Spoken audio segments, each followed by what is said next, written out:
aí então um pequeno resumo sobre a Escola Bíblica Dominical. Vamos então à nossa lição. Pedimos a você que dê aí um like, gostei aí embaixo. Também se inscreva no nosso canal e divulgue para alguém. Passe aí o link dos nossos estudos, nossos vídeos, nossos slides. Passe para alguém para ajudar outro alguém também. Divulgue o nosso trabalho. Vamos então à lição de hoje. Nós estamos estudando neste trimestre nas revistas da CPAD com o tema O Plano de Deus para Israel em meio à infidelidade da nação. As correções e os ensinamentos divinos no período dos reis de Israel. O comentarista da CPAD deste trimestre é o pastor Clayton Pomeranic. Hoje estaremos estudando a lição de número 12, que tem como título O Reinado de Josias. Estaremos vendo aí na lição de hoje os seguintes tópicos e subtópicos.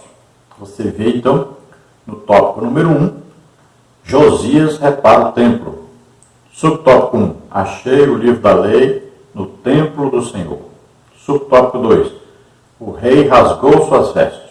Subtópico 3, entendendo a vontade de Deus. No tópico 2, nós temos aí a renovação do pacto com o Senhor. Subtópico 1, a leitura do livro diante do povo. Subtópico 2, a destruição dos ídolos. E aí no tópico 3, nós temos a celebração da Páscoa. A celebração da Páscoa e a restauração do culto e dos ofícios do templo. Subtópico 2, a maior Páscoa da monarquia. Vamos ao texto-aula, que diz assim: Então disse o sumo sacerdote Ilquias ao escrivão Safã: Achei o livro da lei na casa do Senhor. E Ilquias deu o livro a Safã, e ele o leu. Segundo de Reis 22:8. Então uma coisa incrível, E a gente fica até assustado de ver. O sacerdote achou o livro do Senhor na casa do Senhor. Não é incrível? Então existia ali um livro, ninguém procurou por este livro antes,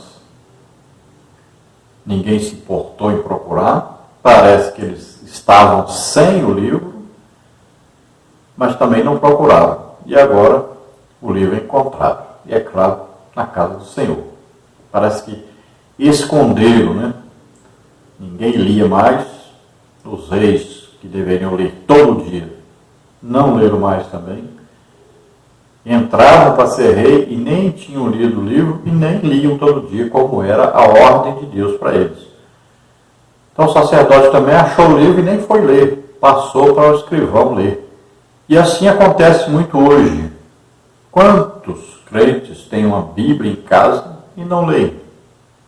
Está aí, na prateleira, ou fica aí em cima do sofá, em cima da mesa, em algum lugar, ou lá no quarto. É para ler, mas não lê. E só pegam no domingo para ir à igreja para dizerem que tem uma Bíblia. Mas na verdade nunca leem essa Bíblia. A verdade prática diz assim: nos dias de hoje, Deus ainda levanta homens e mulheres dispostos a combater a cultura da idolatria que se perpetua através das gerações. Então vemos que Deus levanta pessoas nas várias nações que vão combater a idolatria. E não é fácil. Aquele que combate a idolatria certamente será perseguido. É muito difícil. Por isso, hoje, poucas pessoas combatem a idolatria. Em todo o Brasil, praticamente, nós não temos ninguém hoje, na TV, por exemplo, combatendo realmente a idolatria. Então, nós temos que tomar cuidado com os rumos que a igreja tem tomado. A igreja tem feito muita amizade com o mundo, tem vivido aí num ecumenismo, Mas Deus não nos ensinou assim. Nós temos que combater a idolatria. A nossa nação só será uma nação próspera, só será uma nação livre, quando nós retirarmos a idolatria que reina em nosso país. E essa idolatria começa desde o presidente até passando aí por todos os deputados, senadores, juízes. Então a idolatria está em toda parte do nosso país e nós precisamos combater essa idolatria. É o maior impedimento que existe para a nossa nação prosperar e viver em paz. Vamos à leitura bíblica em classe, que está em 2º livro de Reis, 22, de 3 a 5, depois versículo 8, depois capítulo 23, versículos de 2 a 5, versículo 21, 22 e 25. Leiamos. Sucedeu, pois, que no ano 18º do rei Josias, o rei mandou o escrivão Safã, filho de Azalias, filho de Mesulão, à casa do Senhor, dizendo: sobe a Ilquias, o sumo sacerdote, para que tome o dinheiro que se trouxe à casa do Senhor, o qual os guardas do umbral da porta ajuntaram do povo, e que o deem na mão dos que tenham cargo da obra e estão encarregados da casa do Senhor, para que o deem àqueles que fazem a obra que há na casa do Senhor, para repararem as fendas da casa. Então disse o sumo sacerdote Ilquias ao escrivão Safã: achei o livro da lei na casa do Senhor. E Ilquias deu o livro a Safã, e ele o leu. Agora no capítulo 23. E o rei subiu à casa do Senhor, e com ele todos os homens de Judá, e todos os moradores de Jerusalém, e os sacerdotes, e os profetas, e todo o povo, desde o menor até o maior. E leu aos ouvidos deles todas as palavras do livro do concerto que se achou na casa do Senhor. E o rei se pôs em pé junto à coluna, e fez o concerto perante o Senhor, para andarem com o Senhor, e guardarem os seus mandamentos, e os seus testemunhos, e os seus estatutos, com todo o coração e com toda a alma, confirmando as palavras deste concerto que estavam escritas naquele livro. E todo o povo esteve por este concerto. E o rei mandou ao sumo sacerdote Ilquias, e aos sacerdotes da segunda ordem, e aos guardas do umbral da porta, que se tirassem do templo do Senhor todos os utensílios que se tinham feito para Baal, e para o bosque, e para todo o exército dos céus, e os queimou fora de Jerusalém, nos campos de Cedron, e levou as cinzas deles a Betel. Também destituiu os sacerdotes que os reis de Judá estabeleceram para incensarem sobre os altos das cidades de Judá e ao redor de Jerusalém, como também os que incensavam a Baal, ao sol e à lua, e aos mais planetas e a todo o exército dos céus. E o rei deu ordem a todo o povo, dizendo: celebrai a Páscoa ao Senhor vosso Deus, como está escrito no livro do concerto. Porque nunca se celebrou tal Páscoa como esta desde os dias dos juízes que julgaram Israel, nem em todos os dias dos reis de Israel, nem tampouco dos reis de Judá. E antes dele não houve rei semelhante que se convertesse ao Senhor com todo o seu coração e com toda a sua alma e com todas as suas forças, conforme toda a lei de Moisés, e depois dele nunca se levantou outro tal. Então é interessante aí, né? Por isso, nas lições passadas eu disse que, no meu entender, o Josias foi o melhor rei. Então a Bíblia dá testemunho tanto de Ezequias como sendo: antes dele não houve maior que ele, nem depois. E quando chega em Josias, novamente a Bíblia declara a mesma coisa, que antes dele não houve e nem depois dele houve.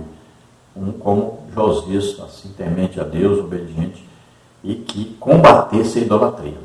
Então, como Josias viveu depois de Ezequias, eu prefiro então colocar Josias como o melhor rei que houve em todo Israel, tanto a parte norte como a parte sul. Melhor até que Davi? Sim. Melhor até que Davi. Porque está dizendo que antes dele não houve um como ele, e nem depois dele. Então, aqui a Bíblia está dizendo, não é eu, a Bíblia está dizendo então que ele foi o melhor rei que existiu em todo Israel. Então veja que ele nem fez alguma coisa errada, assim, de se orgulhar, nada disso. Ele morreu porque enfrentou o rei que não deveria enfrentar, né? O rei Neco, lá do Egito. Foi avisado para não ir à guerra contra ele, mas ele teimou e foi. Parece uma coisa de Deus mesmo, que queria já exercer o juízo sobre Judá e levou Josias. Mas ele não teve problema com idolatria, ele não teve problema de soberba, nada disso. Sempre obediente, temente a Deus, servindo a Deus e sempre combatendo a idolatria. Vamos então à introdução da lição. Josias foi o último dos reis justos de Judá. Nunca houve um rei como ele que se voltasse para o Senhor de todo o coração. Este grande monarca e fiel homem de Deus expurgou o país de todas as falsas divindades ali colocadas por seus ancestrais. E ao saber que o livro da lei havia sido encontrado dentro do templo, iniciou em seu reino a maior e mais impactante renovação espiritual vista entre todas as tribos de Israel. Então Josias foi o último rei fiel a Deus de Judá. Sabemos que na parte norte, território de Israel, então nenhum dos reis foi fiel a Deus. Todos foram idólatras. E na parte sul de Judá, podemos citar também poucos reis que foram fiéis a Deus e nunca se entregaram à idolatria. Podemos citar aí 4 que nunca se entregaram à idolatria, né? Principais, né? Saul, Davi, Ezequias e Josias. Lembrando que Saul acabou consultando uma feiticeira, né? Mas de idolatria, então, Davi, Ezequias e Josias são os 3 que se destacam, são mais fiéis a Deus, que nunca participaram então, de idolatria. E a gente também aprende uma lição muito grande aí, que é sobre os reis e seus filhos. Apesar de Davi ser um homem que nunca se entregou à idolatria, seu filho Salomão se entregou à idolatria. Seu neto, Roboão, se entregou à idolatria. Veja só. Vamos, Ezequias, que nunca se entregou à idolatria, mas o seu filho Manassés, olha só, do melhor rei, né? Vamos botar aí Ezequias e Josias, então do melhor nasceu o pior rei de Judá, que é Manassés, filho de Ezequias. Veja só. Aí de Manassés já vem o Amon, que foi também idólatra, e veja só, de um rei idólatra nasce um rei como Josias, tremendamente fiel a Deus, considerado então o melhor rei de todo Israel, mais fiel a Deus. Mas nasceu de um pai idólatra. Agora é interessante notar que a Bíblia sempre diz, era filho de, aí fala o nome da mãe. Então a mãe tem muita influência na educação do filho. Então nós vamos ver que esses reis, quando foram fiéis, eles nasceram de uma mãe que tinha uma comunhão com Deus e que ensinou seus filhos sobre Deus. Então nós podemos ver que a Bíblia indica isso. É importante prestar atenção nisso. Quem passa mais tempo com os filhos? É claro que não é o rei. O rei está ocupado governando a nação. Assim como na casa de cada crente. Quem passa mais tempo com os filhos é a mãe. Então veja só, depende muito da mãe. Se a mãe for temente a Deus, então ela poderá aí, imprimir no caráter dos seus filhos esse temor a Deus. Então é muito importante prestarmos atenção nisso. Sempre a Bíblia diz, e o rei tal era mau, fez o que era mal, e a sua mãe era fulano de tal. Pode olhar, na Bíblia sempre diz, sua mãe era fulano de tal. Faz questão de citar o nome da mãe. Então prestemos atenção nisso, é muito importante. Mães tementes a Deus, então tem a tendência dos seus filhos serem tementes a Deus. Então Josias foi o rei que mais combateu a idolatria, mandou destruir toda a idolatria, tirar tudo que não prestava, que foi colocado ali dentro do templo, né? por Manassés, por Amon, mandou tirar tudo da adoração a Baal, a Zerá, dos bosques, né, que eram dedicados a Zerá, mandou tirar a idolatria, aí, postes, ídolos, adoração a sol, luas, estrelas, tudo isso era acontecido. E ele mandou acabar com tudo isso. Então ele fez uma limpeza geral mesmo. Depois que Josias morre, o povo volta à idolatria. E também o juízo de Deus foi determinado sobre Judá no tempo de Manassés.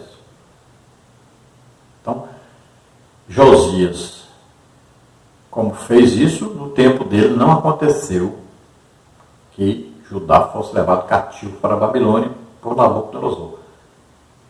Deus, então, preservou a época do Josias. E isso foi dito pela profetisa Uda, né, que Josias mandou consultar ela, o que estava acontecendo. Depois que ele leu no livro do Senhor, aí ele percebeu que estavam todos em pecados, que estavam todos destinados à ira de Deus, a serem expulsos, serem vencidos, derrotados pelos inimigos. Então, ele manda perguntar, para saber o que Deus quer falar sobre isso.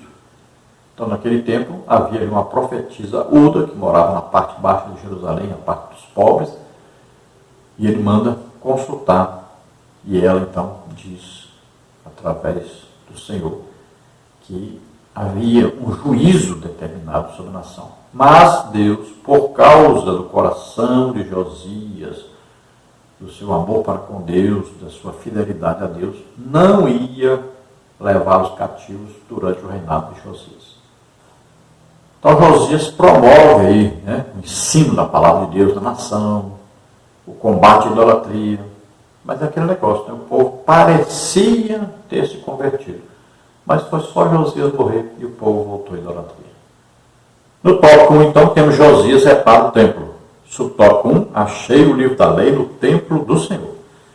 Com seu desejo de realizar reparos na casa do Senhor, Josias ordenou a Safã, o escrivão, e a outros assessores que fossem ao encontro do sumo sacerdote Ilquias e arrecadassem todos os possíveis recursos financeiros, segundo de Reis 22:4. Pode-se imaginar a enorme surpresa que teve o escrivão do rei ao receber do sumo sacerdote Ilquias a notícia de que o livro do Senhor havia sido achado dentro da casa do Senhor, segundo de Reis 22:8.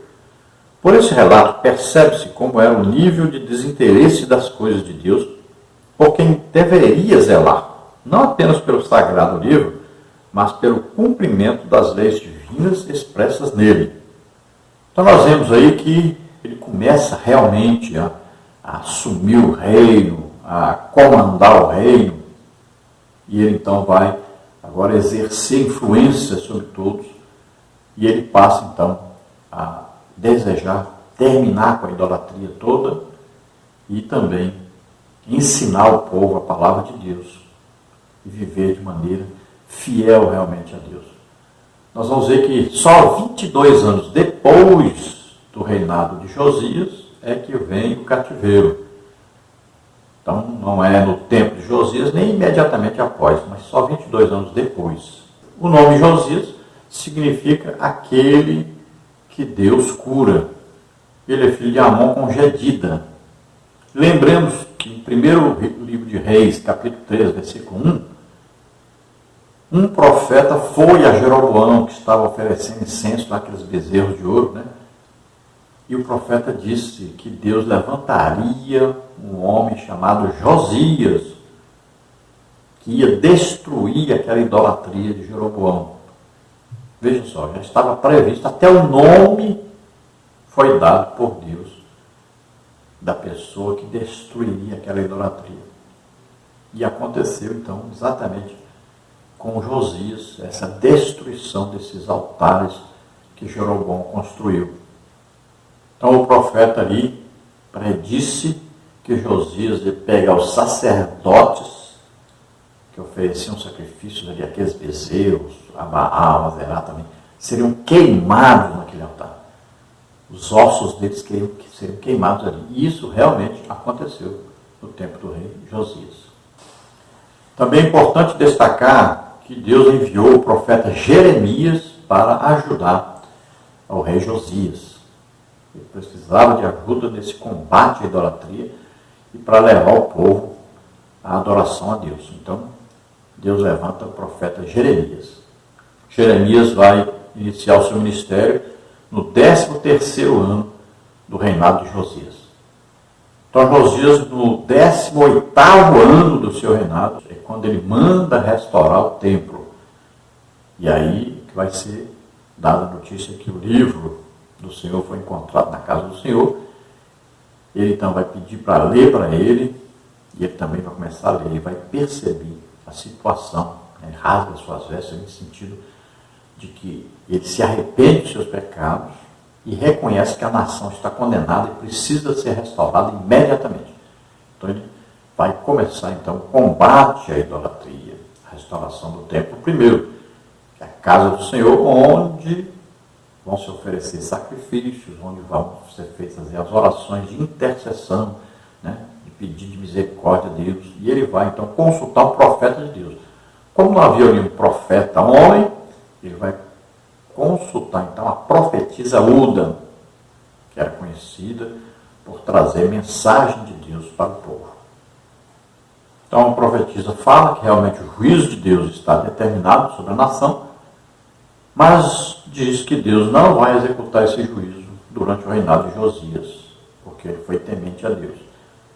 E o que vai acontecer? Esse cativeiro, o povo vai ser levado para a Babilônia, levados cativos por Nabucodonosor, somente 22 anos depois que Josias morre. Nós já estudamos aí sobre a profetisa Uda e também alguma coisa sobre o rei Josias. Você veja aí a lição, aí está o link aí para você acessar e estudar um pouco sobre isso. Então Josias, ao tomar conhecimento da palavra de Deus, quer cumprir o que está escrito na palavra de Deus e chama todo o povo para se reunir, para fazer uma nova aliança, renovar a aliança com Deus e seguir o que está escrito na Bíblia. E ele também vai mandar comemorar a Páscoa, assim como Ezequias fez.